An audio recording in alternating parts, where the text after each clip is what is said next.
Ladies and gentlemen, YouTubers around the world, welcome back to another How to Play FFA. I'm your host, Nashnate888, and today we're going to be talking about the civilization of China. So, once again, I'll real quick just ask you guys, please hit that like and subscribe button, especially that subscribe button. I'm trying to get to 500 subs, so do appreciate it, all of you out there. Now, let's get into this video. So, with China, we already covered Jushi, which is a little bit like China. But China is a little different, right? Or probably a lot different. Maybe even the most different of all the variant civs compared to the other one. Very different landmarks, very different dynasties, very different kind of playstyle, very different strengths and weaknesses. So, I would say China has some better defensive capabilities with their landmarks. Very better defensive landmarks. We've got Barbican early on. We've got the Great Wall Gatehouse later on. I don't know why I was building here. I was thinking I was going to go on water, then I realized I need to be near gold, so we're going over here instead. I didn't want to be too close to orange as well. So we're near wood, we're near gold, but we're not exactly on it, as you know obviously want to have your imperial official there on the lumber mill, on the gold mine. So we'll build off a bit, and we found some water here. We've got some little ponds, very small ponds with lots of shoreline fish, but very few deep water. So that's just the way it's going to be.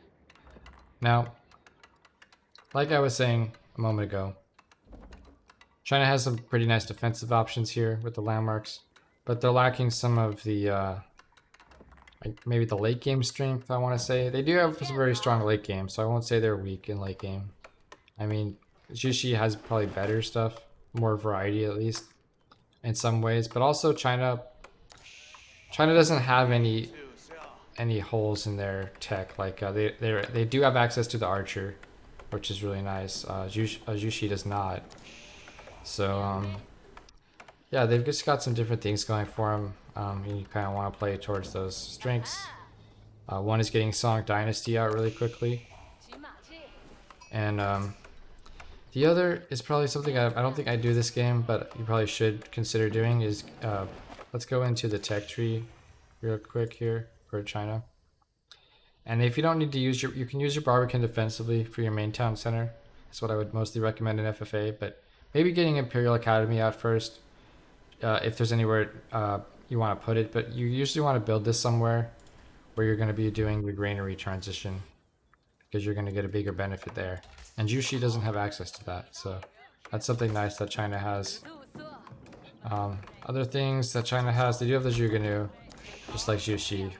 They don't have the late game power of it, but China's late game power, I would say, is one of their best units is their hand cannoneer, and you want to be taking advantage of that unit in your late game composition for sure once you get to Imperial. Alright, so we are just going crazy on the lumber. We're getting docks, we're getting ships. We're even going to throw down another docks up here pretty soon. But let's take a look at our map. So our map is, we're not in the best spot, as you can see. We're kind of surrounded on all sides. The people on these three sides of us, and we're towards the middle. So we have the potential of getting hit by any of these players as well later in the game, which it's a losing position, guys. You're going to see me try to adapt to that situation,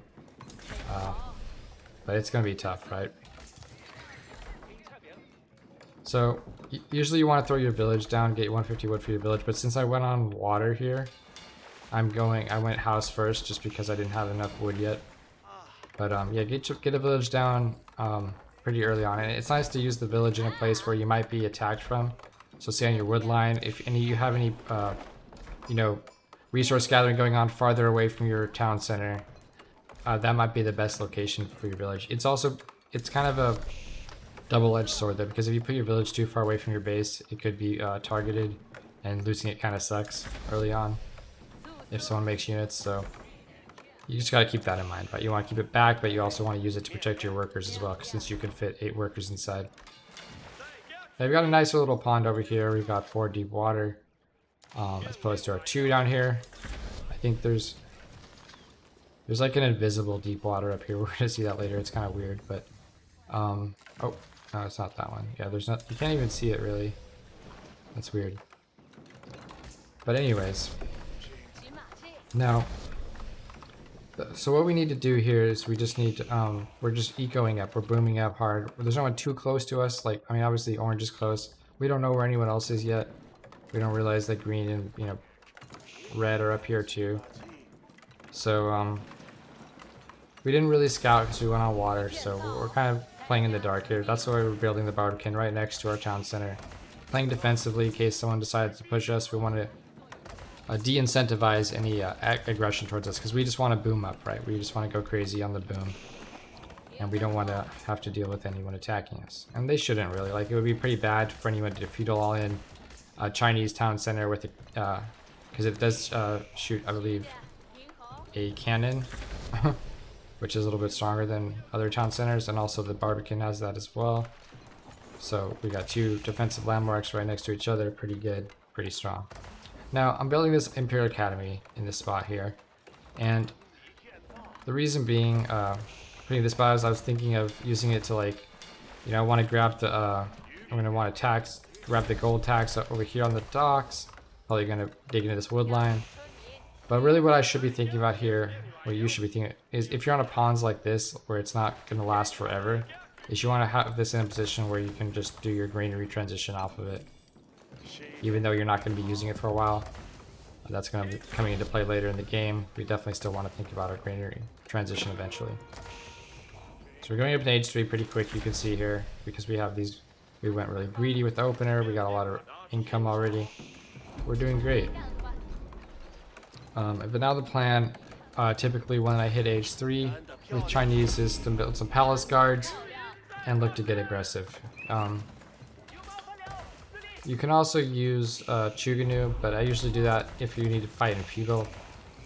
With Chinese, I don't like to use Chuganu as much just because they don't scale as well in the late game as they do with Jushi.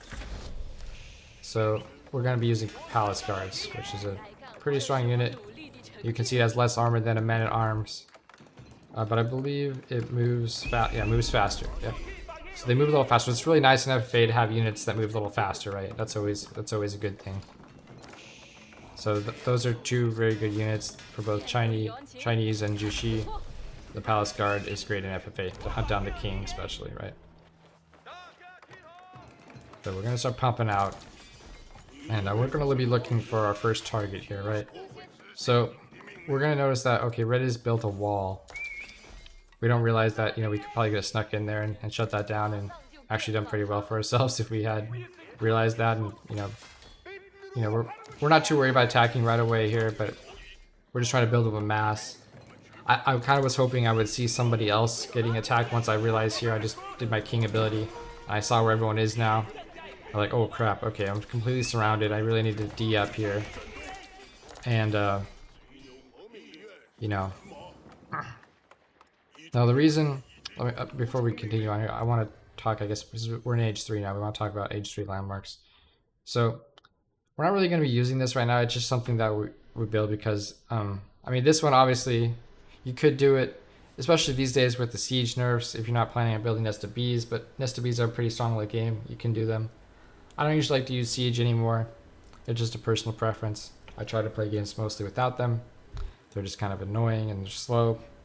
But, eventually, sometimes you just need them against certain civs.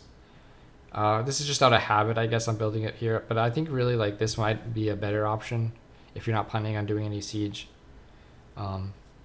Just because you can, detect where your opponent's villages are. You can kind of, lay claim to the map as you expand out. It can be a nice option. So, obviously you want both eventually. But for the starting one, I just would recommend this typically because in case you need to build Nest of Bees defensively, if someone's going to attack you with a bunch of infantry, this can be very nice to have. Obviously, we're China, so we can build both, right, eventually. So I'm not too worried about the landmark choice yet because, we can always get the other one, right? So we're moving into green. Basically what happened here was I was gonna push orange and I saw he was building a keep, but I realized I wasn't gonna get there in time to stop his keep, and he had a relic there with it. So I switched to green. You know, there's other reasons I switched to green related to some bad mannering in the chat, but that's another story which you can you can hear about if you watch the live version of this game. Not important for this episode though. Now, we poked in there, and we saw there were a lot of... I think he was attacking orange, and he had a lot of men-at-arms. So we didn't really want to fight them directly with equal numbers or so, because, like I mentioned before, the men-at-arms has better armor. So it's just going to trade better, typically, against our palace guard. Now, we're gonna, as you can see, we're adding in some archery ranges here. We're going to back this up with some crossbows, which should do great against these men-at-arms here. But you know, now we're starting to drain up the some of the... Well, we still have quite a bit of food here, don't we? So we'll slowly start transitioning to farms eventually. But for now, we're still doing okay.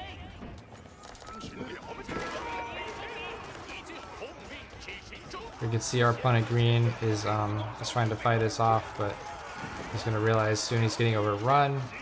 I believe at some point here he's going to just feed his king to orange. Yeah, he's mad.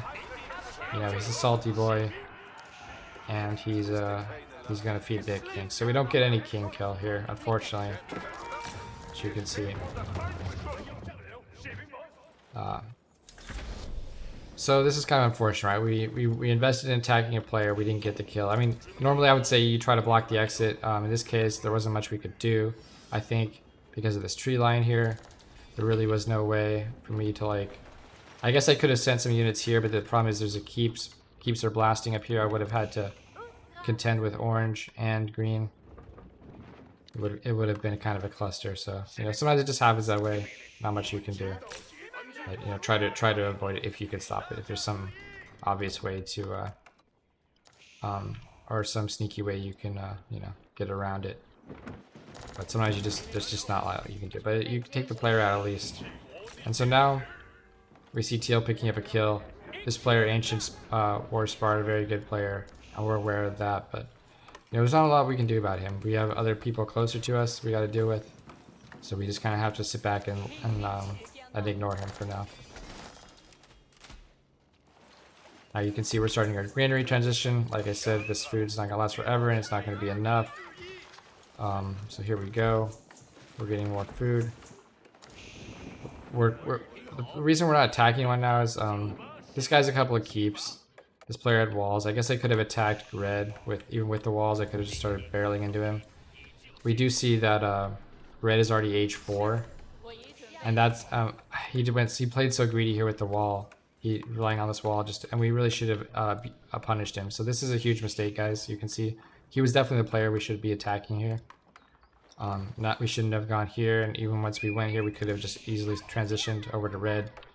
Once I saw him get H4, that really should have been the indicator for me to just go ahead and push. But I didn't really know what his economy was like. You can see he has water here, but it's not really being used. He can't really use it. Doesn't have access to it. Some of these players down here have a pretty good amount of water, but they're all small ponds, kind of like what we have as well. So yeah. Now, yeah, definitely should have attacked red here. I think would have been the right play. But we built our Great Wall Gatehouse right here too. We know that we're going to be attacked this game. There's no doubt in my mind. We're surrounded on every single side by players in every direction. Literally, we're probably everyone's target right now. Right, or at least consideration, right? So we just kind of defensed ourselves up as much as possible. The gatehouse next to the town center, next to the Barbican. We just want a central area where we can, where we can defend ourselves. We could build walls, would be ideal actually around here, obviously, but the walls aren't gonna hold forever. And right now, I just need to get a kill, right? That's the main thing I need to do in this game. Once I get a kill, I can kind of sit back and build walls. That's usually what I like to do is secure at least one kill first, and then kind of sit back and play defensively to your advantage, right? So we're thinking about orange now. We realize orange is not in age 4, so his unit should be weaker against our elite crossbows and men at arms, or palace guards rather. Yellow now picking up a kill.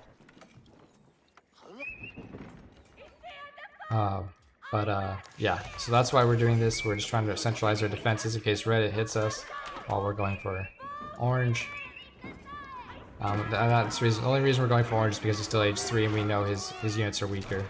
He does unfortunately have a lot of upgrades. He has burning oil, which is really bad for us. Probably when I saw burning oil, probably the right move would be to back up and get like cannons or trebs, right?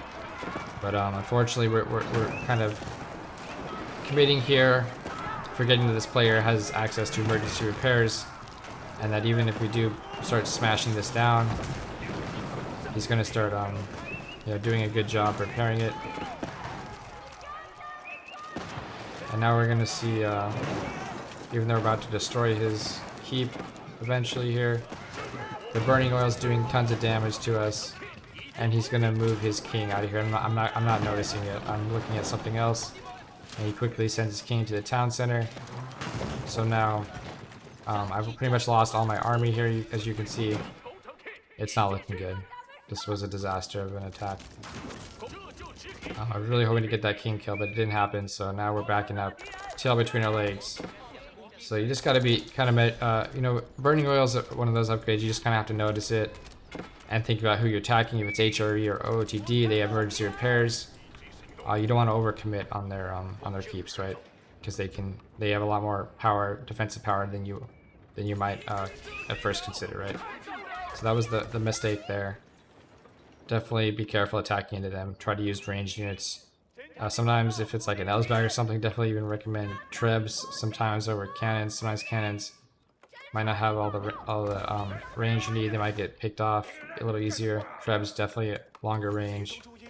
And can really break in there. Red just going crazy with the professional scouts. I'm just letting him go. I don't really care. He wants to get the food, sure. He doesn't have a lot of space for his own farm eco, so he's got to do this, I guess. That's what he's decided to do, at least. Poor guy, he's really trapped in there. But anyways. So now we know we're not in a good spot, right? We already weren't in a good spot. We're trying to continue our food transition. We're running out of gold, though. We haven't discovered this yet. I think we're going to send a scout soon, or some vills over here, and realize there's all this gold that we have access to, but we haven't found it yet. So right now I'm basically getting my trash upgrades. I'm planning my transition to assuming I'm not going to get much more gold this game because I haven't scouted properly. And so we're going to get the elite spearman, the elite horseman, the elite archer, right? Those are the 3 trash units that I'm talking about. In order to plan for late game. So for now we're gonna be, even though we got our university, we're not really gonna be focusing on it. Any gold we spend, we probably just want to use on upgrades for now. But once we get upgrades, we can start talking about the hand cannon, right? That's the main. I've already got a few of them. The hand cannoneer is a very strong unit for China because of the extended range on it. And yeah, we already got that upgrade, so we'll definitely be utilizing that as much as possible. We do see red now setting up to maybe fight us, getting his own cannons out. He's even got Imperial Guards of all things. I don't know why he went Imperial Guards this game. He doesn't really have access to much gold necessarily, so it's kind of a weird choice. But now, right as we push into orange again, who's now an Imperial, we were hoping to hit him before he gets his upgrades. And indeed, he has early gilded men-at-arms. Wow. He really messed that upgrade up, didn't he? Okay. That's really strange. He does have gilded crossbows, but they're not elite, I believe, right? Yeah. They're not elite. But the problem is now red is hitting us, so I have to back up here. I was kind of hoping I would be able to kill orange before I fought red. But that's not going to be the case now, is it? So we're coming back to defend. Red is trying to focus our Great Wall Gatehouse. The thing is, we really want to pull vills to repair this. The problem is, you can see my vills are kind of getting stuck here. Like, only a few can repair. I think maybe you can send them up top to repair if it's still alive. Yeah, we have a few up here. I should have sent them on top of the wall to help repair because they're just derping around right here. See? So we didn't quite get that off. The cannons broke through, unfortunately. So now we're in a tight spot. Red's pushing through. We do have our hand cannoneers. Like I mentioned, these are very strong units. We've got 15 hand cannoneers, and they're doing work. Look, they're pretty much between this and the shots earlier from the Great Wall. We've managed to eliminate most of Red's army, and now my hand cannoneers can even snipe the siege units. We want to the cannons are a little bit harder to target fire, so we want to get rid of the nested bees first. Plus, those are more of a threat. I'm guessing he has bomb cloud. Let's see what his other upgrade is. No, he doesn't. Okay, so his bombards aren't going to have the AOE. It looks like he's got the Chuganu upgrade, the crossbow upgrade, but he's actually building grenadiers for some reason. Yeah, very gold heavy comp. I'm not really sure what Red was thinking this game, but as you can see, it's not really paying off for him because he's making very gold heavy units without a whole lot of access to gold. And now you can see we have our gold over here we've discovered. Both these gold mines. We're going to be starting to send units over there. We are holding here. We're repairing, slowly repairing. Like I mentioned before, these units need to be microed better, but we are holding Red off, and we actually can push him back here. So the power of the hand cannoneer is great. You need a little bit of something to tank, you know, some spears, some horses, whatever. Some trash can tank. But the real DPS here, of course, is the hand cannoneer. It's just destroying. We should have our serpentine powder upgrade. We do. That's what we prioritized here, as well as our defenses because we were being attacked. We got our defensive upgrades. And now we're able to push through Red's base. And we should have been able to take him out here. I mismicroed this a bit. You're going to see he's going to actually... spoiler, he's going to get away with his king, I think. Yep. Because I didn't know he had water over here. And he's just a sliver of health. Unfortunately, he gets away. So we actually are even though Red's pretty much out of the game now. We failed to get the king, and now Orange is coming to steamroll us. The problem now here is, if you look at the map, Teal has picked off Yellow. And now he's looking towards our side, right? No one's been killed yet over here, so he's loving it. He knows he's won this game at this point. I know he's won this game, but I'm just trying to do my best to, you know, stay in it, stay until the end, right? Now that I failed my attack on Red as well as Orange, I know 100% Teal is winning this game, but you know, it's not polite to leave early, right? And it's fun. It's fun to try to hold and defend, right? So, you know. We're getting hit by Orange. Both these players, you know, wanted to fight us, of course. Yeah. It is what it is. We could have had walls here, obviously, like I mentioned before. Walls would have helped.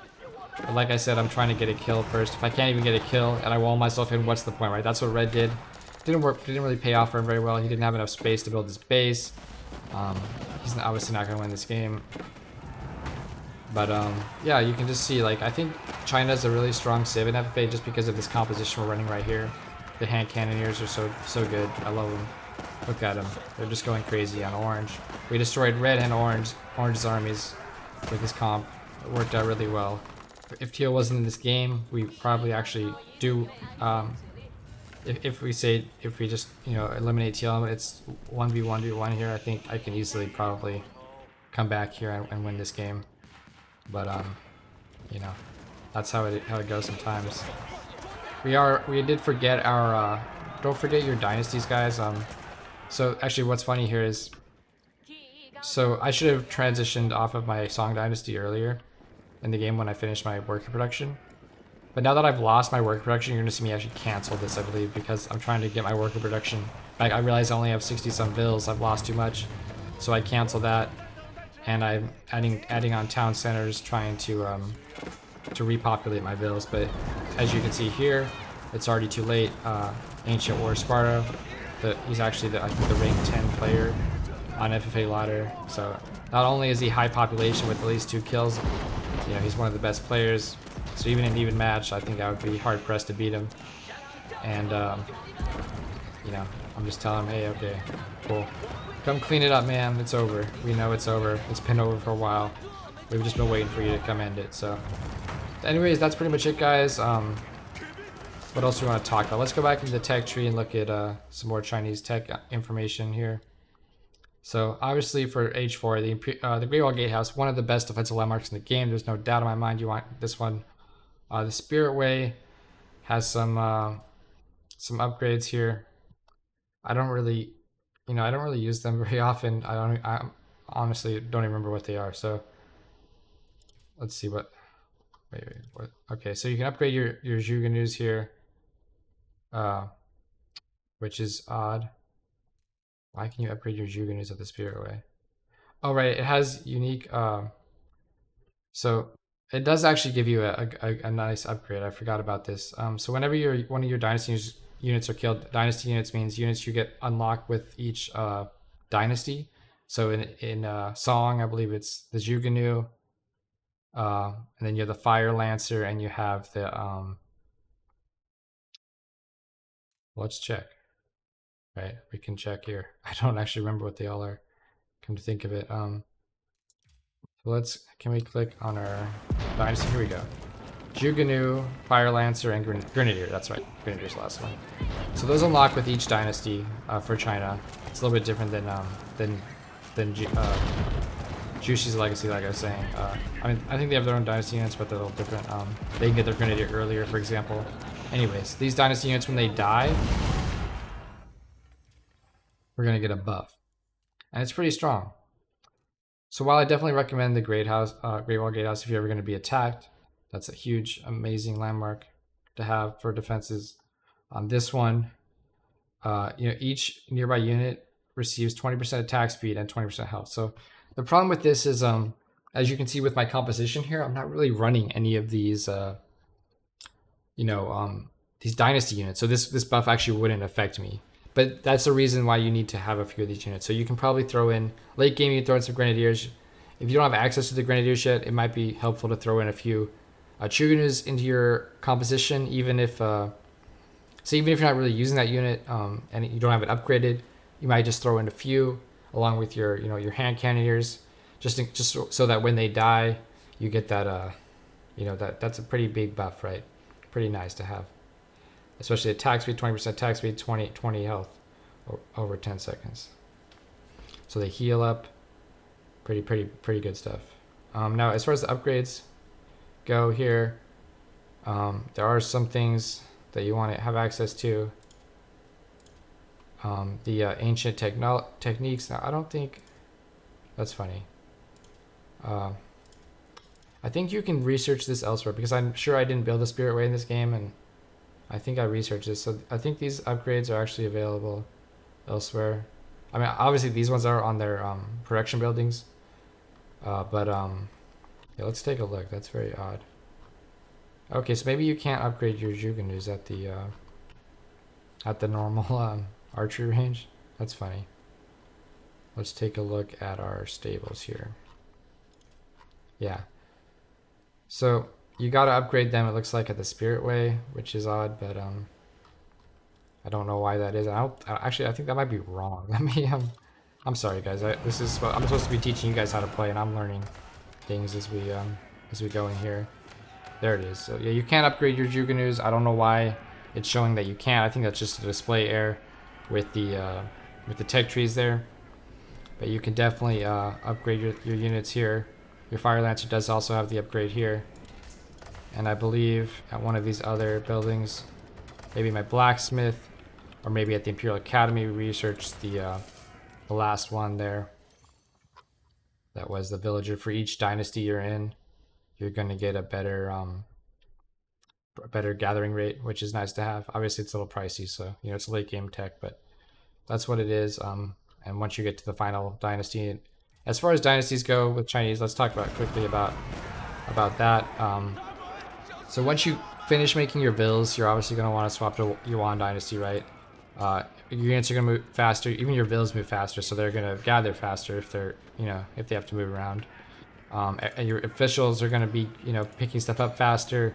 Your military units are gonna be moving faster. It's all good. It's great for FFA. This last one, I think it might even argue that it's a lot. It's if you have a huge bank and you have way too many resources, definitely go for main, right? You get your health bonus. You're gonna lose the speed, but you're also gonna get the spirit way probably. Get those upgrades. Sure, why not? But honestly, if you're if you're struggling for resources at all, I would just not even bother with main. Just stay in one dynasty. Keep your movement speed. It's great. I think in some ways, even though this obviously is stronger, makes your army stronger, this is kind of better in FFA, right? Like you want to be able to chase down kings, make sure they don't get away. You want to be a versatile, move across the map like I do. I don't like to use siege, like I was mentioning earlier. I want to be fast. So let's stay in one for the most part, Unless we're trading, unless we've got a big pond and we got unlimited gold with tons of relics on our pagodas or whatever. Why bother, right? Let's stay in one dynasty. You can choose which one you want. Probably Great Wall for defense. Protect your king, protect your base, whatever you want. You can even put this like, if you have a granary transition, you can put your Great Wall like kind of protecting your granaries, your farms. And that's a good use of it. There's lots of good uses for these landmarks, right? But anyways, guys, hope you enjoyed the video. I think they covered pretty much everything. The Nest of Bees, of course, is a pretty good unit. I didn't make this game, but you could definitely do it. I think right now it's a little bit stronger than the Mangonel until the Mangonel gets the super expensive upgrade, at least. It's a pretty good unit to have. We probably could have relied on it this game a little more. You can see our Great Wall Gatehouse has a couple Nest of Bees inside of it, and it's kind of wrecking right now. Even though, we're dying to Teal, who's got a huge army. We're sending our last units in to mess these players up, maybe out of bitterness, out of spite. We know, there's really it doesn't matter. Even if I fought Teal here, he's still gonna win the whole game, right? There's nothing that's gonna change about this game. So that's it, guys. Hope you enjoyed the video, and let me know if you have any questions about Chinese, how to play. They are a complicated civ, so definitely not for beginners. If you're new to AoE 4, I would definitely recommend playing another civ that's a little bit simpler, such as English, French, Abbasid Dynasty are all good choices to start out. But if you want to learn this civ, here it is. Anyways, guys, we'll catch you in the next one. This has been long enough of a video, I think, so that should cover everything. Peace.